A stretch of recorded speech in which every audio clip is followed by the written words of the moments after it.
To define is to limit, Oscar Wilde. Yo, book nerds, as you can see by my shirt, I want to talk about Oscar Wilde today. We are entering spooky season, and so I'm going to talk about Oscar Wilde's one and only novel, which is The Picture of Dorian Gray. I absolutely love this book. I've read it at least 2 times, maybe 3 times. I don't remember exactly.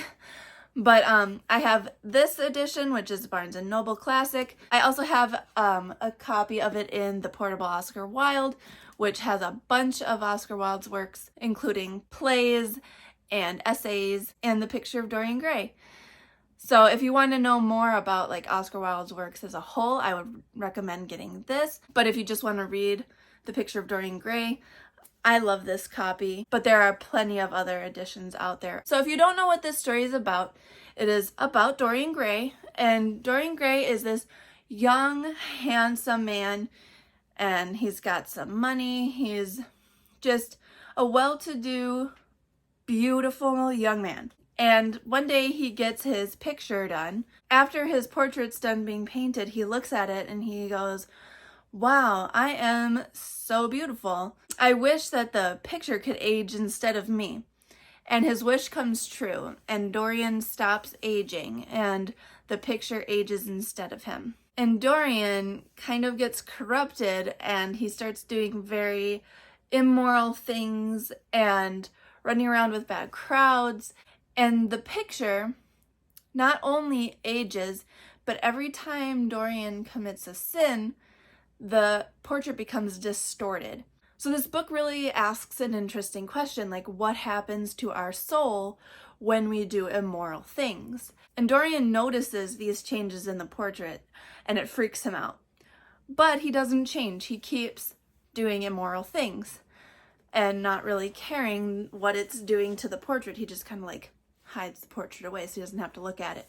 And the ending of this story, I won't spoil, but it packs such a punch. I love the ending of this story. The quote on my shirt, "To define is to limit," is from this book, and it sounds like such a happy, upbeat quote. And it is when it's taken out of context, but in the book when it's said, it's in a much darker context. And I won't tell you what is going on because I want you to read it. So go read it if you're interested in knowing that context. I think that this book is really easy to understand, so if you're new to classics, it's a good place to start. It's the only novel that Oscar Wilde ever wrote, and I think it's a masterpiece, so I don't know why he didn't write more novels. I love his plays, and his essays are really interesting, but he didn't write any more novels, so I don't know why. But it's so, so good, in my opinion, so I think you should check it out if you haven't. There are a lot of movie adaptations for this book. I really love the 1945 version with Herb Hatfield as Dorian Gray. And I actually watched that movie first before I read the book. I didn't know it was a book. My grandma and I have watched old movies together ever since I was little. And I think we watched that when I was like in junior high. And it creeped me out. No doubt it did when I first watched it. But it was so good, and that's probably why I love that version the most, because I watched that one first with my grandma. But I do think it is a good film. But then when I got older, I found out it was a book, and so then I had to read it. Yeah, I've read it at least twice, maybe 3 times since then, and it is so, so good. I never get tired of this story. When this book came out, it was like condemned. The public thought it was so immoral, and they couldn't believe that this was written, and they like condemned Oscar Wilde for it. And this was actually used as evidence against Oscar Wilde in his gross indecency trials. If you didn't know, Oscar Wilde did go to prison for a while. And if you want to know more about that, check out the portable Oscar Wilde, because he's got some essays about prison in there. But yeah, anyway, getting a little sidetracked. But yeah, this book was deemed immoral and used against him in his trial.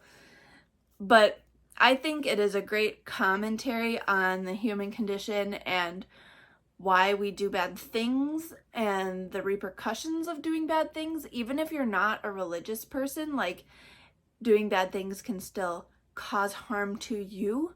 And I just think it's a fascinating conversation to have. So yeah, definitely recommend this. Like I said, we're heading into spooky season, so if you're looking for a classic to read for spooky season, I definitely recommend this. And it's really short. It's not even like 250 pages. It's such a quick read. Definitely worth it in my opinion. If you've read The Picture of Dorian Gray, let me know in the comments what you thought of it, if you liked it as much as I did, and if you didn't, let me know why, because I think it's perfect. I think it's a masterpiece. So yeah, let me know what you guys are reading for spooky season this year. If you're going to check out The Picture of Dorian Gray, or if you're not, just let me know what you're reading this October for spooky season. I love Halloween. I love spooky season. It's my favorite time of year. I will never get tired of talking about it. Kind of a shorter video this week.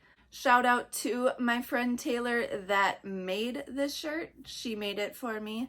Not my boyfriend Taylor, my friend Taylor. She made this shirt for me. And I love this shirt. It's like one of my favorite shirts that I own.